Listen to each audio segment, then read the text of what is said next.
उमेश उप्पल जी इस ऊंचाई पर हैं इस टाइम कि वे एक सफल बिजनेसमैन हैं, सफल समाजसेवी भी हैं और सफल एक नेतृत्वकर्ता भी हैं। श्री उमेश उप्पल जी यहाँ तक किन खट्टे मीठे अनुभवों को लेकर के पहुँचे हैं, आइए जानते हैं श्री उप्पल जी से उनके यहाँ तक के सफ़र के बारे में। सर्वप्रथम तो मैं परमपिता परमात्मा को साक्षी मान के इस बात का अनुभव करता हूँ कि मैं जहाँ पर भी हूँ मैं बहुत छोटे से एक सेवक के रूप में कार्य कर रहा हूँ। और ये तो आप लोगों का बड़प्पन है कि आप ऐसा मानते हो कि हम ऊंचाइयों पर हैं। जब भी लगे मन में कि हम बहुत ऊंचे हैं, हम थोड़ा तो ऊपर देख लेंगे तो हमसे ऊपर बहुत लोग हैं। इतना जरूर कहूँगा मैं कि मेरा तो जन्म ऐसे परिवार में हुआ जो परिवार मूल रूप से शिक्षाविद था। मेरे पिताजी एक शिक्षक थे, मेरे दादाजी अभियंता थे, इंजीनियर, मेरे परदादाजी किसान थे। खट्टे मीठे अनुभव तो ऐसे हैं कि जब भारत का विभाजन हुआ तो भारत के विभाजन के समय हमारा जो मूल घर था वो वर्तमान पाकिस्तान में जो पंजाब का हिस्सा है वहाँ पर था। किंतु मेरे छोटे दादाजी दो ग्वालियर में सन 1929 में आ गए थे। विभाजन के समय जब पूरा का पूरा वहाँ सब छोड़ करके यहाँ आना पड़ा तो फिर पूरी फैमिली वाली ग्वालियर शिफ्ट, हमारे छोटे दादा यहाँ पर थे। तो वो विभाजन का दर्द मेरी दादी और मेरे पिता से सुनाते थे, तो वो एक दर्द पिता ने सहन किया। उसके बावजूद व्यापार में कोई नहीं था, पर मेरे दादाजी यहाँ व्यापारिक दृष्टिकोण से ही आए थे 1929 में। जैसा कि आपने बताया कि आपके अधिकतर लोग सर्विस में रहे हैं, तो आप सर्विस की तरफ क्यों नहीं गए? मेरे परिवार का पूरा झुकाव था। जब मैंने एक छोटी शिक्षा पूर्ण करी, डिप्लोमा किया इलेक्ट्रॉनिक्स से, तो मेरा प्रथम जो जॉब था वो आकाशवाणी में लग गया था। मैंने वहाँ पर केवल 3 दिन करके मैं वहाँ छोड़ करके आ गया, जिसका घर में भारी विरोध हुआ और मेरे पिताजी ने बहुत नाराज़गी व्यक्त करी मेरे से और नाराज़ हो गए। बोले आज से आप जाने, आपका काम जाने। लोग तरसते हैं सरकारी नौकरी के लिए, वो भी सेंट्रल गवर्नमेंट की, वो आप छोड़ करके और आप जो बोल के व्यापार करूँगा मैं, मेरे पे क्या है, तुम व्यापार करोगे। तो इस तरह से मैंने बताई कोई बात नहीं, आज से अपना मैं जिम्मेदारी निभाऊंगा, लेकिन मैं अपना ही एंटरप्राइजिंग चलाना चाहता हूँ। कहाँ से शुरुआत? मैंने आर्थिक समस्या समाधान की सबसे पहले 1980 में, जब मेरी उम्र केवल 18 साल की थी, मैं 20 साल बल्कि बोलो, तब रामा मार्केट एक बिल्डिंग बन रही थी फालके बाजार में। तब वो पहला शॉपिंग कॉम्प्लेक्स टाइप तैयार हो रहा था। मेरे मित्र का ही था वो, साउथ फैमिली के। मैं उनके पास गया, मैंने मुझे को एक दुकान इसमें दे दो। तो मेरे से बोले तुम दुकान कैसे चलाओगे यार, तुम्हारा तो जो परिवेश है और जो वो है सब व्यापार वाला ही नहीं। तो मैंने कहा मेरे को चाहिए, तुम तो यार सीधी में देनी है तो बताओ, नहीं देनी मत बताओ। कहते एक दुकान है 14 नंबर काली बची है, तुम वो दुकान ले लो, उसका 1000 रुपये एडवांस है और 100 रुपये महीना किराया है। मेरे पास 1000 रुपये भी नहीं थे। मैं माँ के पास गया, अपनी माँ से बोला भाई, माँ बोली पिताजी बोलने में तो बहुत नाराज है, वो तो देंगी नहीं। तब हमारे एक पारिवारिक सामाजिक व्यक्ति थे, उनकी फैक्ट्री थी साबुन के, उस गया मैं, वहाँ दुनिया में नहीं है। तो मैंने उनसे बोला कि ऐसे ऐसे अंकल मेरे को बोले तो पक्का दुकान लेना। मैंने हाँ। तो उन्होंने मेरे को याद है 2 रुपये की गड्डी, 2 रुपये नोट आते थे, 2 रुपये की गड्डी के उन्होंने 10 पैकेट मेरे को दिए, 2000 रुपये। बोले एक है ना 2000 ले जा, काम शुरू कर। मैंने 1000 रुपये उसको दिया और 1000 रुपये से फिर मैंने अपना उसका अपनी जो बना बनू के फिर माता पिता को बोला मैंने ऐसे वो शॉप आज भी मेरे पास है स्टिल, 1980 राव मार्केट के अंदर आज भी। वहाँ से मैंने काम शुरू किया अपना रेफ्रिजरेशन और इलेक्ट्रॉनिक के वर्कशॉप से, टेलीविज़न रेफ्रिजरेटर की रिपेयरिंग्स के स्टार्ट किया। उस समय प्रभु कृपा ऐसी रही कि छोटी सी उम्र में मैंने इस ग्वालियर संभाग के जितने भी शासकीय विभाग थे उस ज़माने में एयर कंडीशनिंग और रेफ्रिजरेशन के लिए, उन सब का कॉन्ट्रैक्ट मेरे पास था। For example BSF, JR medical college, LNIP, JI university, AG office, इन सब के मेंटेनेंस कॉन्ट्रैक्ट ईयरली मैंने उस ज़माने में शुरू कर दिए थे। वहाँ से करियर स्टार्ट किया। दैन करियर स्टार्ट करते करते फिर मेरी डॉक्टर सुनीलम, जो मेरे राजनीतिक मित्र हैं, उनके छोटे भाई आदम मिश्रा से मुलाकात होती रहती थी। इन एक पीरियड ऐसा भी आया कि घर में पारिवारिक कुछ उलझनों के कारण मैंने अपनी चलती वर्कशॉप को बाइंड अप किया। Then we join as a employee of Sai electronic. वहाँ मुलाकात मेरी आदम मिश्रा से हुई।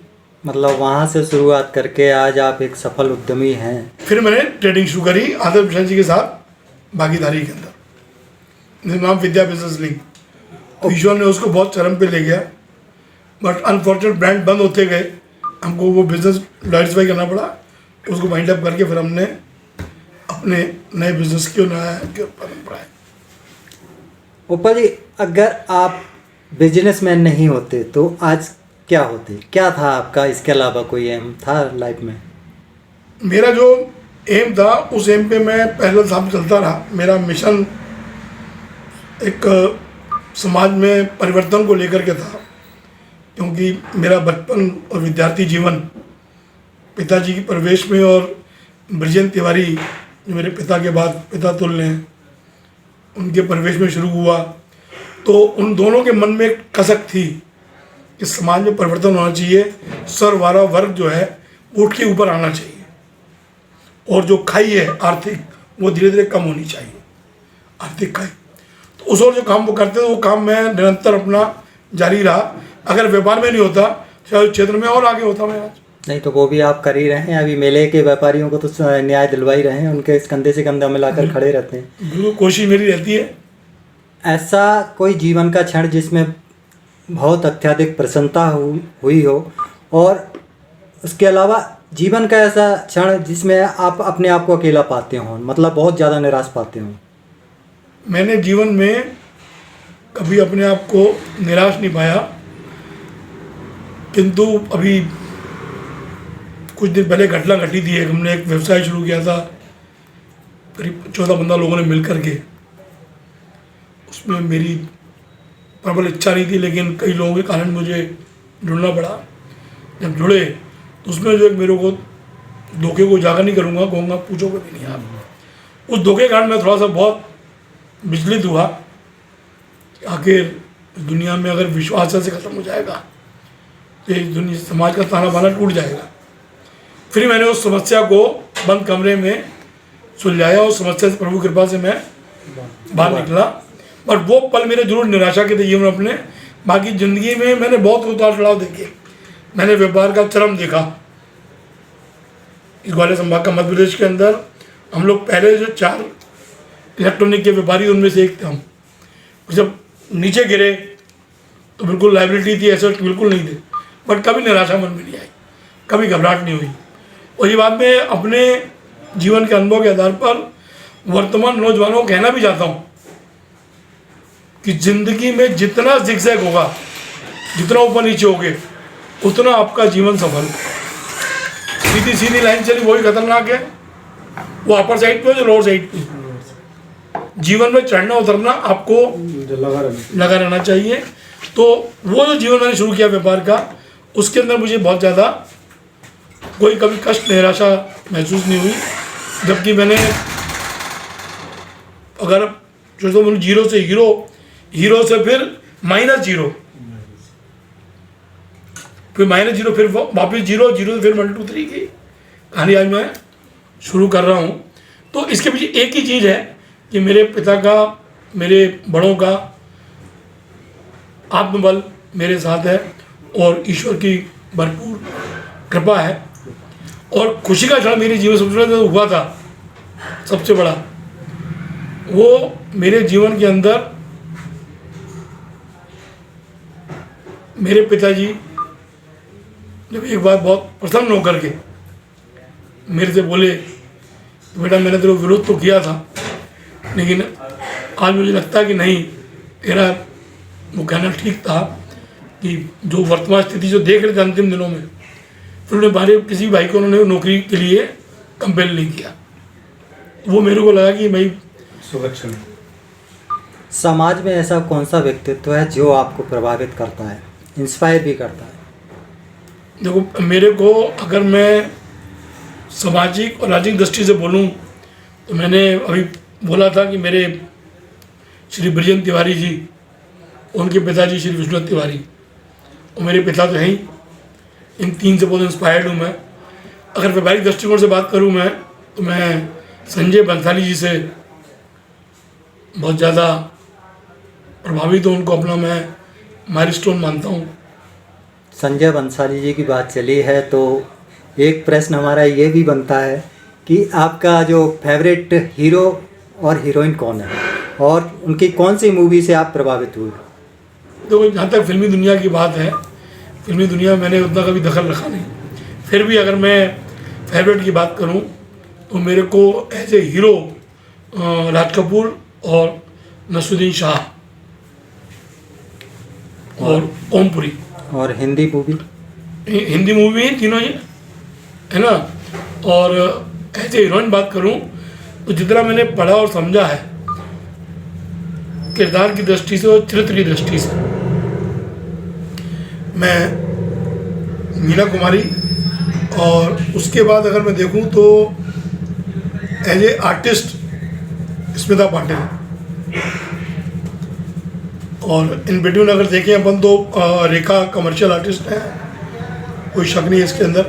लेकिन स्मिता पाटिल और मीना कुमारी की जो छाप है और राज कपूर जी की, वो छाप अद्वितीय है। न्यू कमर में? अब न्यू कमर मैंने बोला, मैं इतना वो नहीं हुआ। न्यू कमर के अंदर अभी जो प्रेजेंट कला है, उस कला में वास्तविक कला में छुप जाती है आधुनिक फुहड़ता, जिसको कह सकते हैं। फुहड़ता भी नहीं कहे अपन, मतलब जो आधुनिक चीज़ें चल रही हैं, यांत्रिकी, उसको प्रदर्शन जाना है ना, ध्वनि, उसका जो बस वो कुल मिला बोले अपन ना, आज से पहले लोगों को रिदम चाहिए थी, अब रिदम खत्म हो गई, अब थ्रिल शुरू हो गई है। आदमी को थ्रिल चाहिए, उत्तेजना चाहिए। बस वो उसी का है, तो उत्तेजना के कारण वो जो वास्तविकता है वो छुप जाती है। वो समझ में नहीं आती है कि किरदार शुरू कहाँ हो रहा है, खत्म कहाँ हो रहा है। मैं रात को ही वो मैं देख रहा था सीरियल तनाव, कौन सा कश्मीरी कश्मीर पे आ रहा है, ऐसे रियली अच्छा सीरियल बनाया है वो। मैंने काफ़ी उसको सिर्फ इसलिए देखा, मैंने जो पिक्चर बीच में आई थी अभी कश्मीर के ऊपर, मैं देखी नहीं, पर मेरा मन बहुत दुखी हुआ था कैसे आप पार्टीशन क्रिएट कर रहे हो। वो सीरियल देख कर मुझे लगा पार्टीशन देखो, वहाँ पर भी मरने वाला इंडियन आर्मी का मुसलमान है बेचारा, आतंकी मार रहे हैं उसको, दानिश नाम का, बिल्कुल सही है ना, और बचाने वाला हिंदू है। तो ये जो सामंजस्य दिखाया उन्होंने कि वहाँ पर हिंदू मुसलमान नहीं है, वहाँ पर सिविल और आतंक, बस दो चीज़ें हैं। अच्छा उपल जी, समाज में नशा एक बहुत बड़ी बुराई के रूप में है और कहीं ना कहीं ये नशा क्राइम को बढ़ावा देता है। तो ऐसे में आप जो नशे के आदी हैं या नशे की तरफ जिन युवाओं का झुकाव है, उन्हें क्या विशेष मैसेज देना चाहेंगे?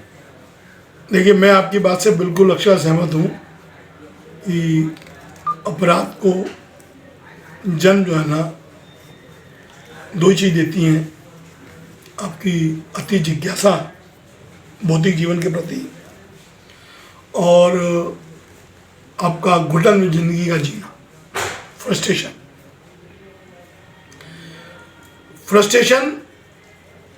नशे की माँ है। नशा आदमी दो स्थिति में करता है, या तो बहुत खुशी में करता है, खुशी के इजहार के लिए, उस नशे को बुरा नहीं मानता। खुशी के इजहार में आदमी पे नशा शरीर की अपनी खुशी के लिए करता है और उतना ही करता है। लेकिन जो नशा करता है घुटन में, उस नशे की लिमिट नहीं होती और नशा जहर होता है और वो नशा ही अपराध को पैदा करता है। तो हमको, मैं तो रोज प्रतिदिन कम से कम नौजवान, मध्यम वर्ग की आयु के लोग और बुजुर्ग, मुझे कोई मिलता नशा करते हुए, मैं उसको आधा एक घंटा अपनी एनर्जी लगा देता हूँ, इसी भाव से कि छोड़ दो जी, नशा अच्छी चीज़ नहीं, खासकर मजदूरों से। तो ये नशा अपराध की माँ क्यों है कि आदमी नशा घुटन शुरू करता है फ्रस्ट्रेशन के अंदर, अपने घुटन दूर करने के लिए उस नशे में उसकी बॉडी जब उत्तेजित हो जाती है तो अपराध को और बड़ा करने की तरफ मुड़ जाता है। कल भी मैंने बात बोली थी, अगर आप कल आप आयोगे, कि अपराध को रोकने के लिए समाज के अंदर जो खाई खत्म कर दी गई है, जो करनी चाहिए वो खत्म तो हो ही नहीं, बट लेकिन आम आदमी आज पता लग गया कौन कैसे जीता। अब आम आदमी क्यों जिएगा आम जिंदगी, उसे घास जीनी है। अब घास जीनी, घास की ताकत है नहीं, फ्रस्ट्रेशन में आएगा, कहीं ना कहीं अपराध की तरफ अपराध करेगा वो। तो नशा बिल्कुल। और दूसरा क्या है कि मैं अपदाओं को, मैं क्यों इस बात को अब्दुल से कहता हूँ कि मैं खुद विद्यार्थी जीवन में भटका हुआ था। मैं पान बीड़ी सिगरेट का सेवन करता था, मैं कभी कभी शराब का सेवन भी करता था, लेकिन पिछले 29 साल से मैं सुपारी भी नहीं खाता। मैंने सारी चीज़ें एक साथ एक दिन एक पल में छोड़ी। लोग कहते हैं छोड़ सकते हो, मैंने छोड़ी। हाँ। और आज मैं सुपारी भी नहीं खाता, क्योंकि हम करते ही नहीं। और पंडित, आपने जीनी 24 के साथ अपने खट्टे मीठे अनुभव शेयर किए और साथ ही समाज को एक संदेश दिया कि वे नशे से दूर रहें, इसी में उनकी भलाई है। इसके लिए जी न्यूज़ 24 परिवार आपका हृदय से आभार व्यक्त करता है। धन्यवाद। आज की मुलाकात में बस इतना ही। आपको फिर किसी ऐसी शख्सियत से मिलाएंगे, तब तक के लिए नमस्कार।